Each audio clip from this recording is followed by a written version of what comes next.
Welcome back, everyone. So we've discussed how the United States of America is moving towards a country in which student loans and other debt for that matter could potentially be wiped out completely.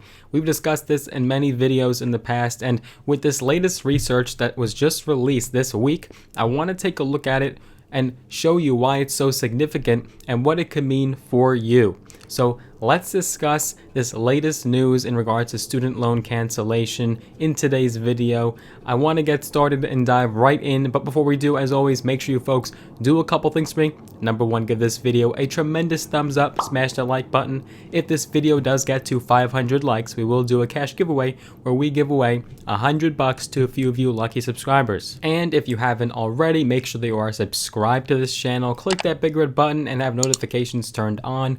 We just hit 19,000 subscribers and I thank you all so much. Once we hit 20,000, which could be right around the corner at the pace we're going, we will do another cash giveaway where we give away double the amount of cash that we gave away when we hit 10,000 subscribers. So you'll have to be subscribed to be entered in that giveaway. So make sure you are subscribed so that way you have a chance to win. With that being said, let's get started and dive right in. So with President Biden recently extending the student loan payment pause once again, just a few weeks ago, student loan cancellation is still an uber hot topic in this country. So this new report that just came out from the New York Fed found that student loan forgiveness tied to income requirements would help the largest share of debtors. The Fed researchers, using data from the New York Fed and Equifax Consumer Credit Panel, estimated the cost of two federal loan forgiveness proposals, one for $10,000 and another for $50,000.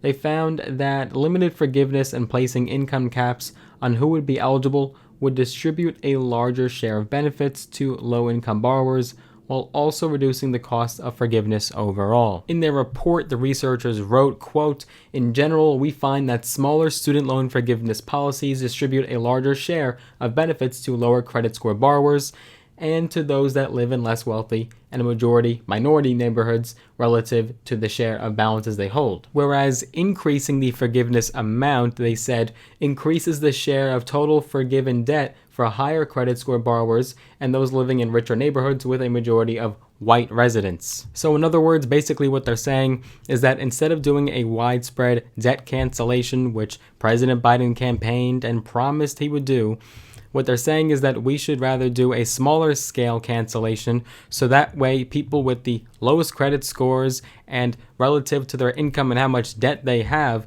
would receive the most benefit. And what this research is suggesting is that instead of doing a significant number like $40,000 or $50,000 in debt cancellation, rather, we should target the lowest income borrowers and individuals with the lowest credit scores by doing a smaller scale cancellation of $5,000 or $10,000. That way, wealthy people and people that are better off will not have their debt wiped out. Remember, the payment pause on federal student loans was just recently extended now to August 31st of this year at the end of the summer. The pause was originally set to expire on May 1st after being initially enacted by President Trump in 2020 with the coronavirus pandemic, but President Biden has since extended the payment pause multiple times, giving borrowers more reprieve. Democrats and liberals have been demanding that President Biden take some form of action as opposed to just continuing this pause on federal student loans. Like Representative Ayanna Pressley recently argued that student loan forgiveness is a matter of racial and economic justice, given the disproportionate burden on borrowers of color. And in a recent letter from prominent Democrats, including Pressley, it said, quote, "Canceling student debt is one of the most powerful ways to address racial and economic equity issues." And it also said the student loan system mirrors many of the inequalities that plague American society and widens the racial wealth gap. Black students in particular borrow more to attend college, borrow more often while they are in school, and have a harder time paying their debt off than their white peers. Let's take a look at some of these numbers here that are quite interesting, and they highlight why if you were to pare back this student debt cancellation and scale it down, it would actually target the people that need it the most. According to the Fed researchers, a $50,000 write-off of student debt across the board would cost $904 billion and erase the full balances of 79% of borrowers, with average forgiveness per borrower at about $23,856.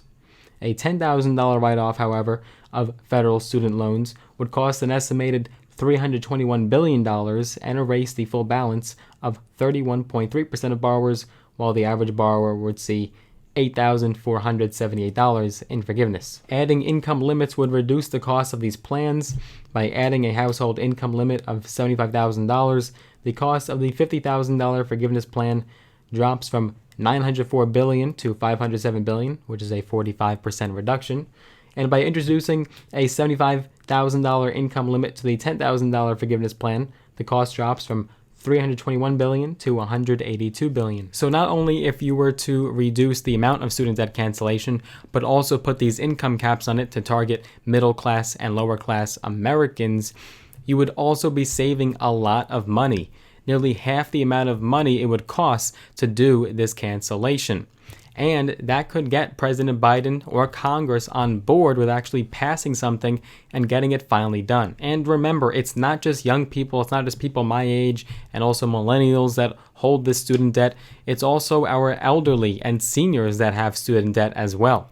So it really does help a lot of people across the board. This research is extremely revealing, and it shows that higher income neighborhoods and Americans hold larger amounts of debt. So by reducing that number, we will in fact target the people that need it the most, people that are truly struggling and need this forgiveness, because on top of that, now with this inflation, people just cannot afford to pay their bills. If student debt forgiveness is on the table and a piece of legislation is in the works and ultimately passes, we want to make sure that we do it right. So hopefully lawmakers take note of these analytics and factor them in to whatever bill that they might be curating behind the doors. I want to hear your opinions. I'm curious about your thoughts on student debt forgiveness. How should it be done? Should it be done at all? Or do you think it's at the responsibility of the borrower to pay off this debt themselves and that we shouldn't have any cancellation?